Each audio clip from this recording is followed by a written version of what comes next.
Breaking news in that triple murder in Amite. The suspect, a man they know well, a brother, uncle, and father to the victims. Family members say this tragedy could have been prevented. They say they tried to get help. This was a horrible tragedy.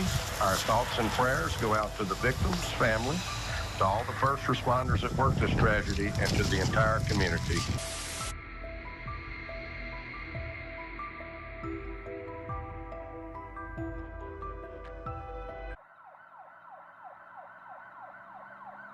"40-year-old Rhonda Powell was known by many as a pillar of strength, unwavering support, and boundless compassion. In addition to being a dedicated mother to her son Braylon and a loving, nurturing aunt to her young nephew Hayden, Rhonda also pursued a successful career as a truck driver, something she truly loved and was passionate about. She often shared her pride and joy for the work she did on her Facebook page, posting about her experiences on the road and the fulfillment she found in her career.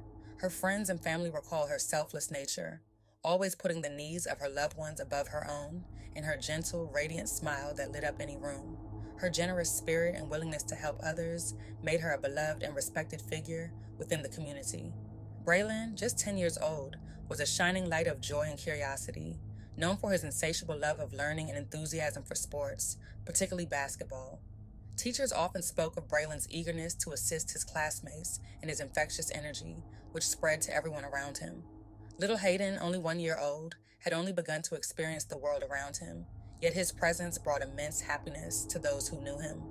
Family members fondly recall his bright, inquisitive eyes and the sound of his joyful laughter, cherishing the brief but precious moments they shared with him. Rhonda also had a younger brother, Ryant Jones, with whom she shared a complex and often challenging relationship.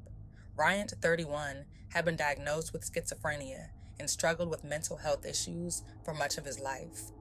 These struggles were a source of deep concern and heartache for the family, yet Rhonda's love and dedication to her brother never wavered.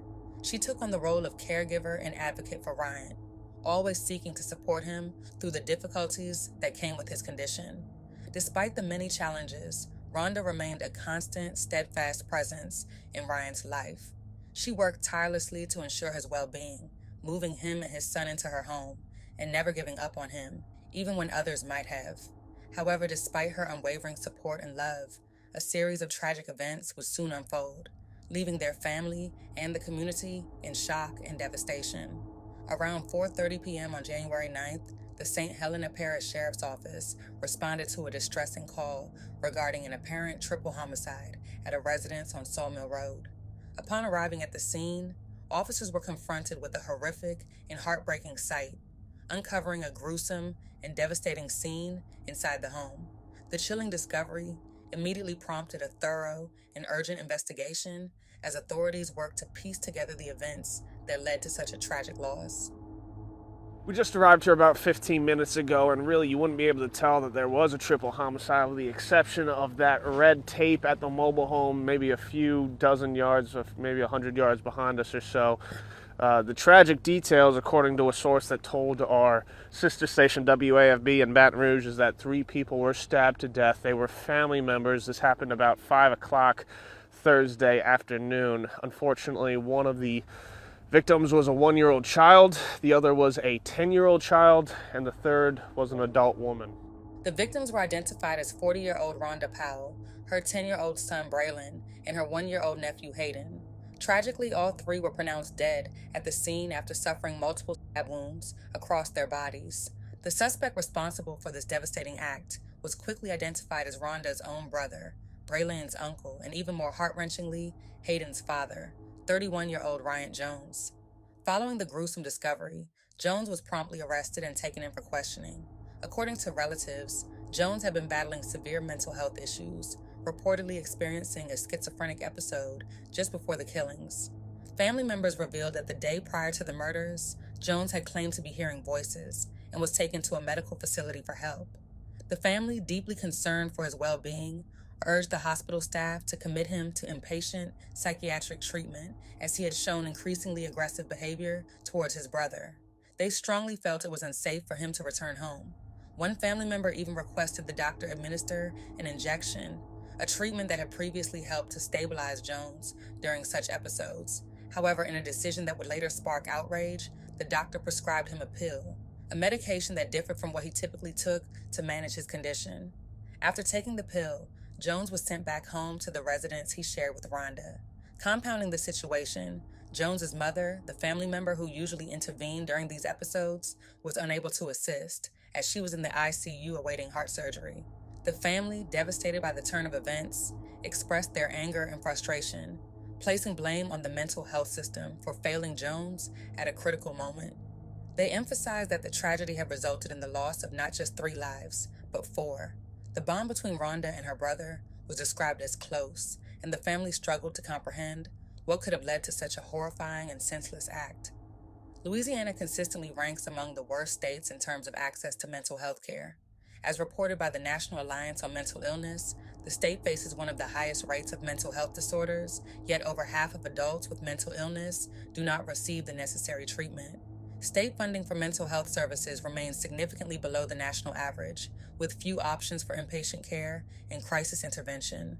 This lack of resources leaves families, like Rhonda's, without the support they desperately need.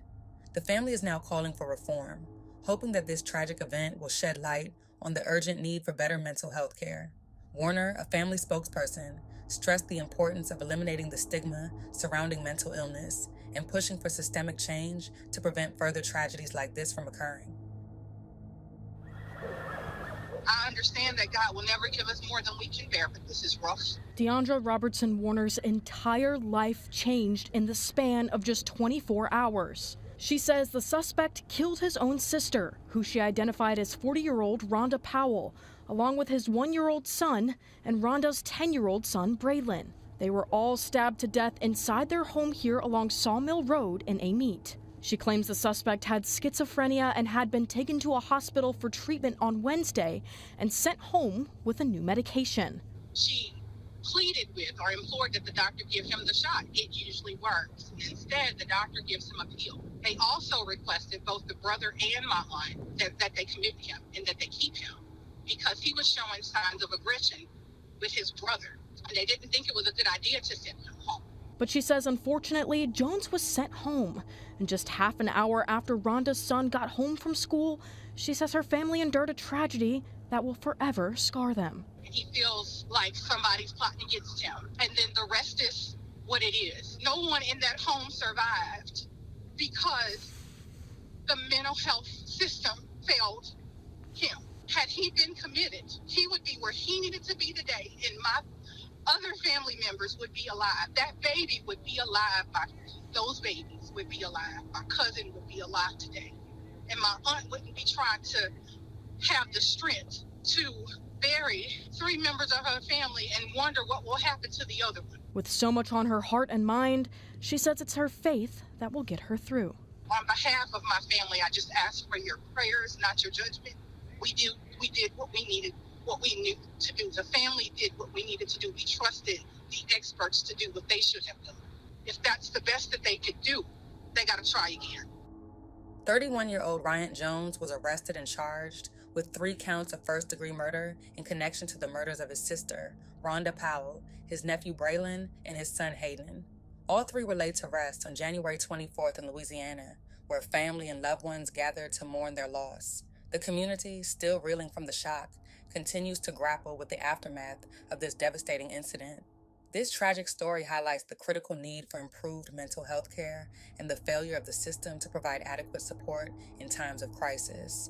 It also emphasizes the need to reduce the stigma surrounding mental illness and advocate for systemic reform, ensuring that individuals in need receive the help and care they deserve to prevent such devastating outcomes. Rest in peace to all of the victims.